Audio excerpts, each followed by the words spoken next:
नमस्कार, सबकी खबर.com YouTube channel पर आपका स्वागत है। मैं हूं शिशिर।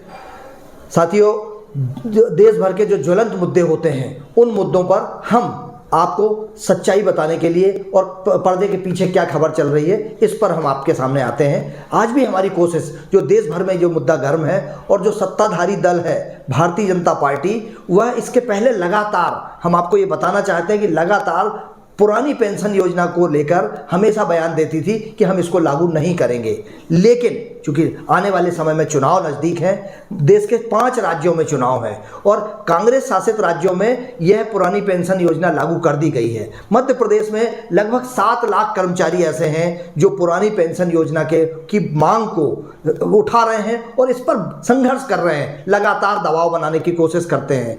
अभी ऐसी जानकारी जिस तरह से आई है, हम अपने दर्शकों को वही बताना चाहते थे कि भारतीय जनता पार्टी में कर्नाटक में जो भारतीय जनता पार्टी की सरकार है, उसने कांग्रेस शासित राज्य में एक कमेटी गठित करी है अपनी, और वो कांग्रेस शासित राज्य में भेजेगी और उससे अध्ययन करेगी और उसके बाद उसको लागू किया जाए कि ना किया जाए। जबकि साथियों, ये स्थिति बहुत कई बार सामने आ चुकी है कि अगर कर्मचारी चाह लेता है तो वो कर्मचारी जिसको चाहे वो सत्ता से हटा देता है और सत्ता के सिंहासन पर बिठा देता है। ऐसा मध्य प्रदेश में भी हुआ है और देश के कई अन्य राज्यों पर। हम इसी खबर पर आपको, चूंकि अध्ययन जो हमारे पास है, हमारे अग्निबाण के संपादक श्री रविंद्र जैन जी हैं, हम उनके पास चलते हैं और उनसे आपको सारा विस्तार से, आप हमारे देश भर के कर्मचारी भी कम से कम समझेंगे कि ये पेंशन योजना का क्या लाभ मिल सकता है और कैसे मिल सकता है। आपका बहुत बहुत स्वागत है रविंद्र जी। हमारे दर्शकों को ये पुरानी पेंशन योजना पर जानकारी आपके माध्यम से प्राप्त हो सकती है।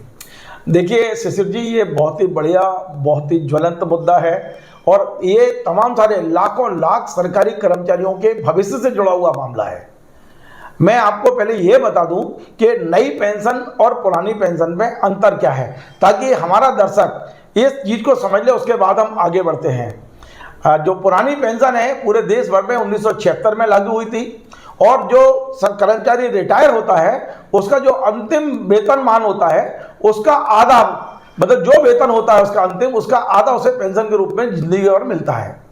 इसके अलावा पुरानी पेंशन में यह भी प्रावधान है कि उसमें महंगाई भत्ता भी जोड़ा जाता है। पुरानी पेंशन में यह भी लाभ है कि उसमें यदि मान लीजिए किसी नियोक्ता की, यानी कर्मचारी का निधन हो जाए दुर्भाग्य से, तो उसकी पत्नी को उससे आधी पेंशन मिलने लगती है। लेकिन नई पेंशन में ये सारे प्रावधान हटा दिए गए। 2005 में जो नई पेंशन लागू हुई है उसमें ये सारे प्रावधान हटा दिए गए हैं। पहली पुरानी पेंशन में कर्मचारियों से कुछ नहीं लिया जाता था, लेकिन नई पेंशन में यह प्रावधान किया गया कि 10% हर महीने कर्मचारियों के वेतन से काटा जाएगा पेंशन देने के लिए, और 10% जो नियोक्ता है, यानी जिसके यहाँ वो सर्विस करता है जिस विभाग में, वो उसमें जमा करेगा।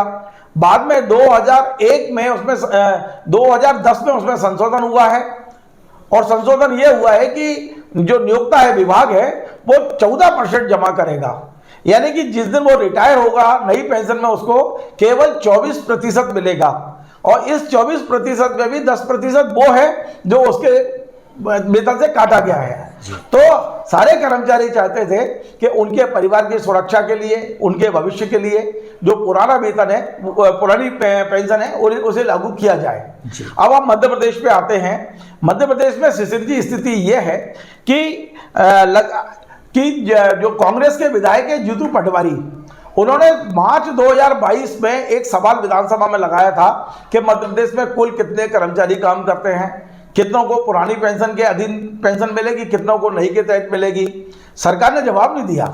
सरकार लगातार इस सवाल को टालती रही और अंत में अभी इसी महीने मार्च में जो अधूरे सवालों के जवाब होते हैं वो देकर अलमारी में रखवा दिए गए।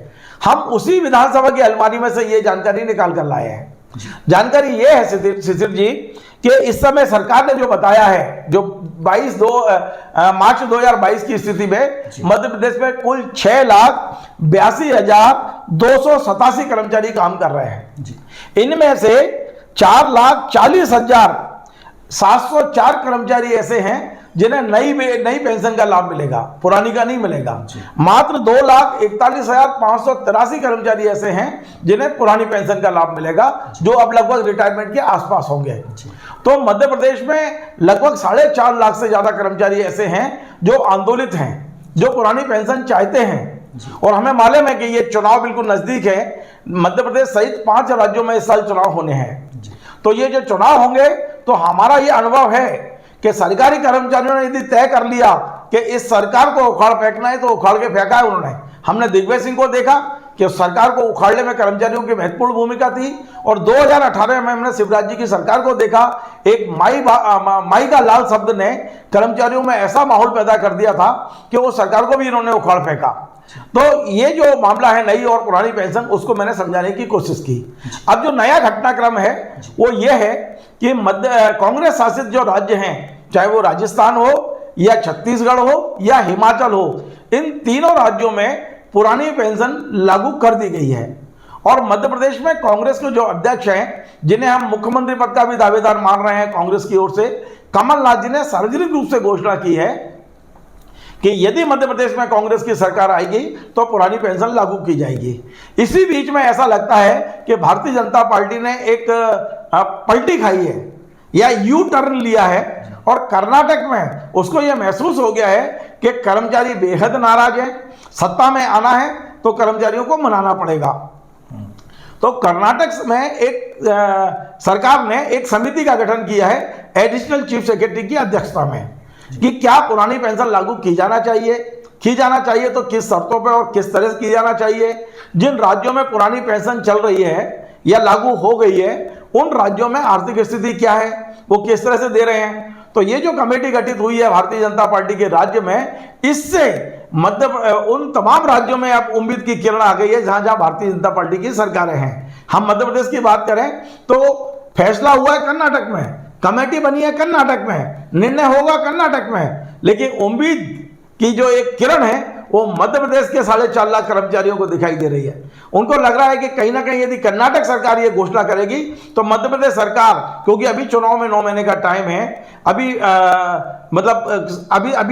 आपने देखा होगा लाडली बहना योजना लागू की है, उसका लाभ सरकार लेने की कोशिश कर रही है। यदि सरकार लाडले भैया करना हो तो इन कर्मचारियों को निश्चित तौर पे ये चुनाव से पहले घोषणा हो सकती है। अभी हमें देखना होगा, लेकिन ये तय है कि पुरानी पेंशन पाने के लिए मध्य प्रदेश में कर्मचारी आंदोलित तो है ही है, लेकिन कर्नाटक राज्य के फैसले से उन्हें कहीं ना कहीं उम्मीद की किरण दिख रही है। बिल्कुल रविंद्र जी, चूंकि आपने जो एक बात कही कि 4.5 लाख से ज़्यादा कर्मचारी और उनके परिवार अगर ठान लेंगे तो बहुत निर्णायक स्थिति होगी।